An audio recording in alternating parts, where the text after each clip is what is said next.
విశాఖపట్నం రాబోయే రోజుల్లో అనేకమైన ప్రణాళికలు తయారు చేశాం.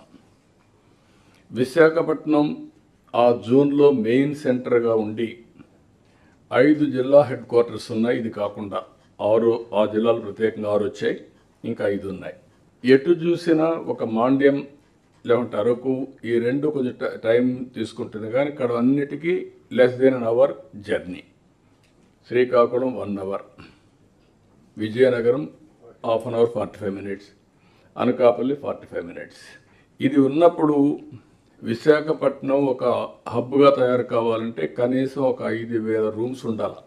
అనకాపల్లిలో కూడా హోటల్స్ ఉండాలి, విజయనగరంలో ఉండాలా, విశాఖపట్నం శ్రీకాకుళం ఉండాలి, నైట్ హాట్ అక్కడే ఉండాలి, ఇక్కడ రాకూడదు. అదే మరిగా అరకు ఇవన్నీ కూడా రావాలి. కాన్స్టిట్యున్సీ వారిగా విశాఖపట్నం మీ దగ్గర బిల్డింగ్ రెడీగా ఉంటే రెడీగా ఉంది. ఒక చెప్పాం మీకు విశాఖపట్నంలో చూడమని, ఏది రతన్ టాటా ఇన్నోవేషన్ రెడీ ఉంది సార్. బిఎంఆర్డీఏలో మనకి 50,000 స్క్వేర్ ఫీట్ ఉంది సార్, రెడీగా సరిపోతుంది. You take it up immediately, you start it. అందుకే ఇప్పుడు రెడీ చేస్తారు, will start it.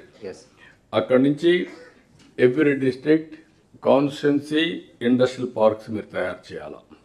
Industrial parks తయారు చేసి 1 ఎంటర్ప్రెన్యూర్ 1 ఫ్యామిలీ 1 lakh ఎంటర్ప్రెన్యూర్స్, డాక్రా, MEPMA, it is a must. దీన్ని వర్కౌట్ చేసుకొని మీరు నాకు ఒక యాక్షన్ ప్లాన్ తయారు చేసి మీరు ముందుకు పోవాల్సిన అవసరం ఉంది. ఇది కూడా ఒకసారి వర్కౌట్ చేసుకోండి మీరు.